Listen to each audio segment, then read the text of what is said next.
So good morning dear students, welcome back in HWA current affairs classes. आज हम लोग पढ़ने वाले हैं 11 अप्रैल 2025 का करंट अफेयर। मैंने सारे ही क्वेश्चन इंपॉर्टेंट एंड सेलेक्टिव लिए हैं और आज से लास्ट में मैं स्टैटिक जीके के कुछ टॉपिक्स आपको ज़रूर रिवाइज कराया करूंगा, जिससे आपकी स्टैटिक जीके भी और ज़्यादा स्ट्रांग हो जाएगी। तो जो भी बच्चे सीरियस हैं, दिल्ली पुलिस, यूपीएसआई या फिर एसएससी सीपीओ की तैयारी कर रहे हैं, तो उनके लिए ये करंट अफेयर की क्लास काफ़ी इंपॉर्टेंट होने वाली है और टाइम से भी होने वाली है। तो चलिए शुरू करते हैं अपनी आज की क्लास। बस आप लोगों को करना क्या है, लास्ट तक बने रहना है और जो भी मैं क्वेश्चन पूछता हूँ लास्ट में उसका आंसर आपको देके जाना है, जिससे मुझे कंफर्मेशन हो जाता है कि कितने ही बच्चे सीरियस हैं। तो चलिए, पहला क्वेश्चन है आपके सामने। हाल ही में वैश्विक प्रौद्योगिकी शिखर सम्मेलन 2025 का नवा संस्करण कहाँ आयोजित किया गया है? तो ये आयोजित किया गया है न्यू दिल्ली में। बात कर लेते हैं ग्लोबल टेक्नोलॉजी समिट 2025 की। इसी को हिंदी में कहते हैं वैश्विक प्रौद्योगिकी शिखर सम्मेलन। एडिशन यानी कि संस्करण कौन सा था? तो नवा संस्करण था। डेट कब से कब तक इसका आयोजन होगा? तो 10 से 12 अप्रैल 2025 तक इसका आयोजन होगा। कहाँ होने वाला, मैंने अभी आपको बताया, न्यू दिल्ली में। उद्घाटन किसने किया? तो उद्घाटन किया है एस जयशंकर ने, जो कि हमारे विदेश मंत्री हैं। आयोजनकर्ता कौन है? विदेश मंत्रालय और कार्नेगी इंडिया। थीम इस बार की क्या है? थीम है संभावना। तो ये था हमारा पहला क्वेश्चन। चलते हैं अगले क्वेश्चन की ओर।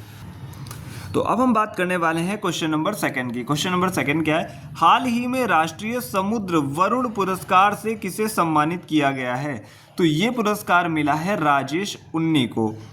बात करते हैं इस बार ये कौन सा संस्करण था, मतलब पुरस्कार कौन से नंबर का था? तो ये 62 था। अब बात करते हैं कि वरुण पुरस्कार है क्या। तो ये समुद्री क्षेत्र में भारत का सर्वोच्च सम्मान है। इसी के साथ ही हम कुछ पुरस्कार और सम्मान जो है डिस्कस कर लेते हैं, जो कि मोस्ट इंपॉर्टेंट है और एग्जाम में आने के लायक हैं। क्योंकि अभी जो रिसेंटली एग्जाम्स हो रहे हैं उनमें 2024 का करंट अफेयर भी आपसे पूछ रहा है। जैसे कि लता दीनानाथ पुरस्कार 2024 अमिताभ बच्चन जी को मिला। 54वां Dada Saheb Phalke life time achievement पुरस्कार 2022 मिथुन चक्रवर्ती जी को मिला।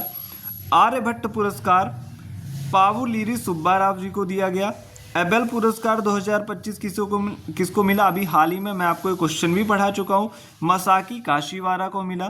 किस मानवतावादी पुरस्कार 2021 किसे दिया गया? रतन टाटा को। और 2023 का किसे दिया गया? बिल गेट्स को। तो ये था कुछ इंपॉर्टेंट रिवीजन पुरस्कारों का। अब हम बात करते हैं क्वेश्चन नंबर थर्ड की।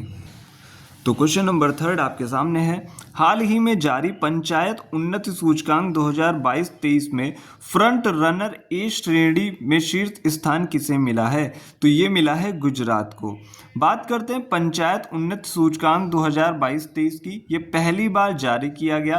किसके द्वारा जारी हुआ? पंचायती राज मंत्रालय के द्वारा जारी किया गया। और इसमें कई सारी श्रेणियां हैं, जिसमें कुछ मार्क्स मिलते हैं पंचायतों को और उसी के आधार पर उनकी श्रेणी जो होती है वो अलॉट की जाती है। और फ्रंट ए रनर श्रेणी जो है, ए श्रेणी जो है इसमें, उसमें कोई भी पंचायत नहीं है। उसके बाद गुजरात की पंचायतें आती हैं।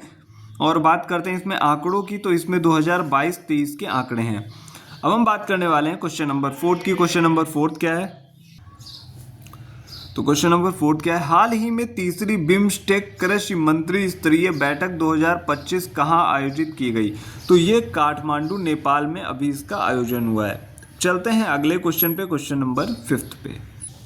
तो जैसा कि अभी हम लोग बात कर रहे थे, लास्ट क्वेश्चन जो था फोर्थ क्वेश्चन, तीसरी बिम्स्टेक कृषि मंत्री स्तरीय बैठक कहाँ हुई है? काठमांडू नेपाल में। किस तारीख को हुई है? 10 को हुई है। और पहली बैठक कब हुई थी? तो 12 जुलाई 2019 को म्यांमार में पहली बैठक हुई थी। तो ये भी पॉइंट आप लोग याद रखिएगा। अब हम बात करने वाले हैं मोस्ट इंपॉर्टेंट क्वेश्चन की, क्वेश्चन नंबर फिफ्थ की। तो क्वेश्चन नंबर फिफ्थ आपके सामने है। क्वेश्चन नंबर फिफ्थ क्या है, इसको पढ़ लेते हैं हम लोग। हाल ही में जीआई टैग प्राप्त विलोवेट, नामदा, गव्वा, ट्वीड, क्रूएल का संबंध किससे है? तो इतनी चीज़ों को अभी हाल ही में, मतलब टोटल 10 चीज़ें हैं जम्मू कश्मीर की जिनको अभी जीआई टैग मिला है। तो ये सारी चीज़ें कहाँ की हैं? जम्मू कश्मीर की हैं। विलो बैट, देखिए विलो एक हल्की लकड़ी होती है, उससे एक बैट बनाया जाता है, तो इसको भी जीआई टैग मिला है। और मैं आपको अभी जीआई से रिलेटेड क्वेश्चंस भी डेली पढ़ा रहा हूँ, तो जो बच्चे क्लास लेते हैं उनको तो ये चीज़ रट गई होगी। जीआई की फुल फॉर्म की बात करें तो वो होती है graphical indication, geographical indication. Act कौन सा था? 1999 का एक्ट था। लागू कब किया गया ये जीआई? तो 2003 से लागू किया गया। पहली बार जीआई टैग किसे दिया गया? मोस्ट इंपॉर्टेंट क्वेश्चन है। 2004-5 के बीच में दार्जिलिंग टी को दिया गया, जो कि वेस्ट बंगाल की है। अब हम बात कर लेते हैं, अभी हाल ही में मैंने आपको जितने भी क्वेश्चन पढ़ाए हैं, जैसे कि घरचोला जो एक हैंडीक्राफ्ट आर्ट है गुजरात की, इसको जीआई टैग मिला। वर्जिन नारियल तेल जो है वो निकोबार का है, इसको भी जीआई टैग मिला। सौदागिरी ब्लॉक प्रिंट ये अहमदाबाद की है, इसको भी जीआई टैग मिला। कुंभकोणम पान और थोवलाई फूलमाला को, ये कन्याकुमारी की है, तमिलनाडु की, इसको अभी हाल ही में जीआई टैग दिया गया। तो इनमें से एक ना एक क्वेश्चन आपका ज़रूर आने वाला है एग्जाम में। अब हम बात करने वाले हैं क्वेश्चन नंबर 6 की। तो क्वेश्चन नंबर 6 आपके सामने है, हाल ही में खुबानी ब्लॉसम फेस्टिवल कहाँ मनाया जा रहा है? तो ये मनाया जा रहा है लद्दाख में। मेघालय में एक फेस्टिवल मनाया जाता है चेरी ब्लॉसम फेस्टिवल, इसी से प्रेरित होकर लद्दाख में 2020 में खुबानी ब्लॉसम फेस्टिवल की शुरुआत हुई। ये था हमारा 6th क्वेश्चन। बात कर लेते हैं 7th क्वेश्चन की। हाल ही में भारत का पहला high altitude climate research station का उद्घाटन कहाँ किया गया? तो ये उद्घाटन हुआ है जम्मू कश्मीर में। तो उद्घाटन किसने किया है? तो अर्थ एंड साइंस मिनिस्टर जो है हमारे जितेंद्र सिंह, इन्होंने किया है। और ये रिसर्च सेंटर कितनी ऊंचाई पर स्थित है? तो ये 2250 मीटर की ऊंचाई पर स्थित है। अब हम बात करने वाले हैं अगले क्वेश्चन की, क्वेश्चन नंबर 8 की। तो बात कर लेते हैं क्वेश्चन नंबर 8 की। हाल ही में विक्रम-1 रॉकेट हेतु कलाम 100 इंजन का सफल परीक्षण किसने किया है? तो स्काई रूट एरोस्पेस कंपनी ने अभी इसका सफल परीक्षण किया है। बात करते हैं क्वेश्चन नंबर 9 की। मोस्ट इंपॉर्टेंट क्वेश्चन है, लंदन के सीन्स इन द स्क्वायर में स्थापित होने वाली पहली भारतीय फिल्म कौन सी होगी? तो आपको पता है बहुत पुरानी फिल्म है, दिल वाले दुल्हनिया ले जाएंगे फिल्म है। यशराज बैनर के तले बनी है फिल्म और निर्देशक कौन थे? आदित्य चोपड़ा थे। मुख्य कलाकार की बात करें इसमें आप सभी को पता होगा, सबने फिल्म देख रखी होगी। तो शाहरुख खान और काजोल जो हैं इसके मुख्य कलाकार हैं और अभी इस फिल्म को 30 वर्ष पूर्ण हो गए हैं। तो लंदन में जो स्थित है सीन्स इन द स्क्वायर में, इसका एक सीन जो है वो लगाया जाएगा। तो ये मोस्ट इंपॉर्टेंट क्वेश्चन हो जाता है इसीलिए। अब हम बात करने वाले हैं अपने लास्ट क्वेश्चन की, क्वेश्चन नंबर 10 की। तो 10th क्वेश्चन आप सभी के सामने, वर्ष 2025 में देश का पहला यूनिकॉर्न बनने वाली कंपनी कौन सी है? तो ये है जसपे। जसपे जो कंपनी है 2025 की पहली यूनिकॉर्न कंपनी है, जिसका हेडक्वार्टर कहाँ है? हेडक्वार्टर है इसका बेंगलुरु में। और जो हम यूपीआई ऐप्स जो यूज़ करते हैं, अलग अलग यूपीआई के गेटवे यूज़ करते हैं, तो ये जसपे कंपनी ही बनाती है। अब हम बात करने वाले हैं आज के क्वेश्चन की, जिसका आंसर आप सभी को कमेंट बॉक्स में देना है। तो चलिए आज का क्वेश्चन है आपके सामने, FIFA best men's player of the year award किसे दिया गया? जो भी बच्चे इसका सही आंसर देंगे उनको हमारी स्टोरी पे मेंशन किया जाएगा और उनको मैं अलग से अपने डेली हैंड रिटन जो करंट का ग्रुप है उसमें भी ऐड कर लेता हूँ। तो जो भी सीरियस बच्चे लास्ट तक देख रहे हैं करंट को, वो इसका आंसर देने की कोशिश ज़रूर करें। और आज जो मैं आपको एक्स्ट्रा क्लास में पढ़ाने वाला हूँ वो है कुछ इम्पॉर्टेंट त्यौहार और महोत्सव जो अक्सर एग्जाम्स में पूछ लिए जाते हैं। तो चलिए शुरू करते हैं।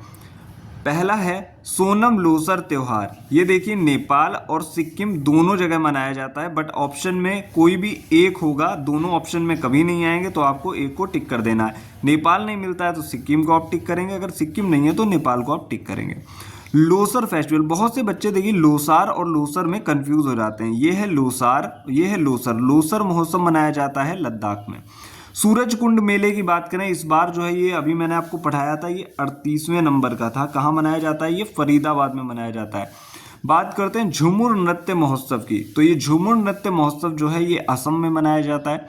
थाई पुसम त्यौहार की बात करें, तमिलनाडु में मनाया जाता है। कागदेय नृत्य महोत्सव सिक्किम में मनाया जाता है और अभी हाल ही में किसी एग्जाम में भी पूछा गया है। मकर विलक्कू उत्सव केरल का है। फ्लेमिंगो त्यौहार आंध्र प्रदेश का है। बात करते हैं अगले की, तो गान नगाई महोत्सव ये मणिपुर का है और सिमोलू महोत्सव असम का है। तो ये थे कुछ महत्वपूर्ण महोत्सव और त्यौहार जो अक्सर एग्जाम्स में पूछ लिए जाते हैं। और अगर आप ऐसे ही टॉपिक्स चाहते हैं तो कमेंट सेक्शन में कमेंट करके एक बार बता दीजिएगा। कि मैं ऐसे ही टॉपिक डेली लेके आऊँ आपके लिए रिवीजन के लिए, जिसमें आपका रिवीजन भी होता रहेगा और जिस भी एग्ज़ाम की आप तैयारी करते हो उसकी तैयारी भी आपकी हो जाएगी। और इसी में मैं रेलवे ग्रुप डी वालों के लिए कभी कभी साइंस की कुछ क्लासेस लेके आऊँगा और स्टैटिक तो आपका डेली चलेगा। तो आज के लिए इतना ही, मिलते हैं next day next important current affairs के साथ। Thank you.